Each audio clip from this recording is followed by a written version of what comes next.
Hello and welcome. Day number 4 as we go through the 1 Year Bible. What we're doing is a group of us are just reading through the Bible this year. There's a plan called the 1 Year Bible. You can buy an actual 1 Year Bible at Mardel or Amazon or whatever. Or you can simply get the cell phone app, the Bible app. Go into the search on studies and look up the 1 Year Bible, and it'll give you like tick marks that you can check off as you read the different sections and stuff. So that's pretty cool, real helpful in tracking it. I know it sounds daunting to read through the Bible in a whole year, but the way it breaks it down in this study, you get a little New Testament, a little Old Testament, Proverbs and Psalms, and so it kind of mixes it up, and it's about maybe a 15-minute reading each day. So I want to encourage you to join us on that. If not, you're doing your own thing, do your own thing. Just glad you're joining us to look at these short little devos. I'm not going to read the whole section, just basically a little blurb out of the sections. Today's sections for January 4, day 4, Genesis chapter 8, verse 1 through 10, through chapter 10, verse 32. So 8:1 through chapter 10, verse 32. And then we've got Matthew chapter 4, verse 12 through 25. We've got Psalms chapter 4, 1 through 8, and Proverbs chapter 1, verse 20 through 23.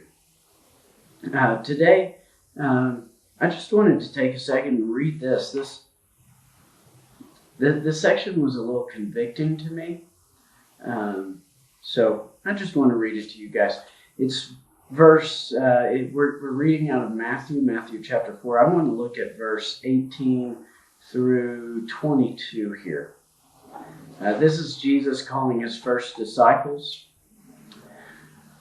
While walking by the Sea of Galilee, he saw two brothers, Simon, who is called Peter, and Andrew, his brother, casting a net into the sea, for they were fishermen. And he said to them, "Follow me, and I will make you fishers of men."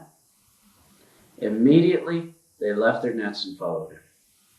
And going from there, he saw two other brothers, James, the son of Zebedee, and John, his brother. And they were in a boat with Zebedee, their father, mending their nets. And he called to them, verse 22, immediately they left the boat and their father and followed him.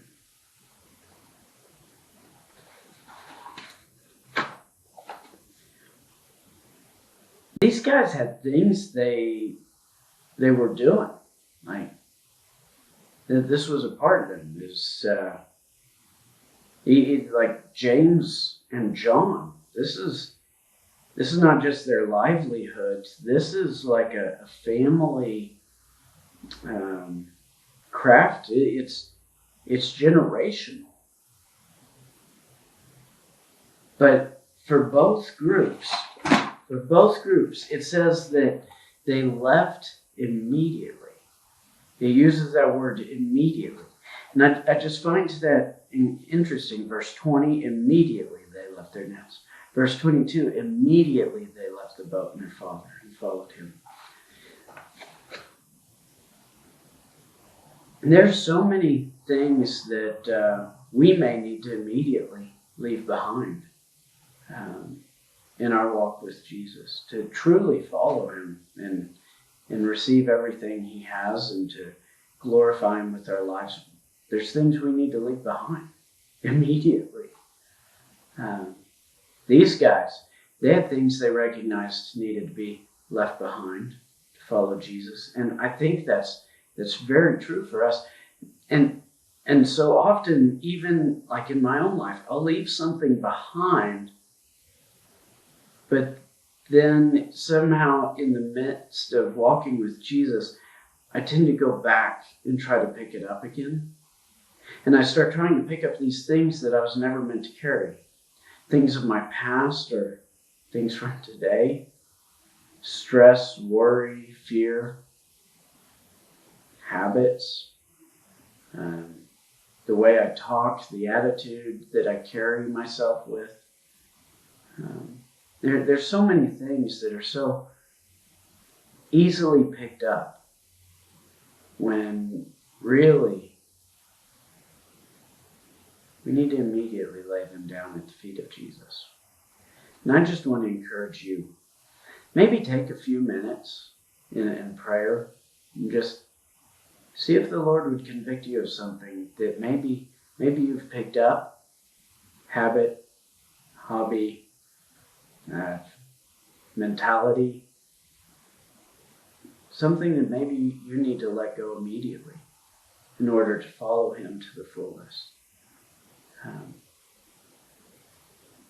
This year is a great year for it, to just start off right and to follow Jesus immediately. And then His blessings and favor will be on you. And I just want to encourage you guys to keep walking the way you're walking. You guys have already picked up a lot to be able to join me in this challenge to read through the Bible in a year. This, even if you're doing your own thing and just joining us on occasion, well done. You're headed the right way. We're halfway through the first week. Keep it up. Take care.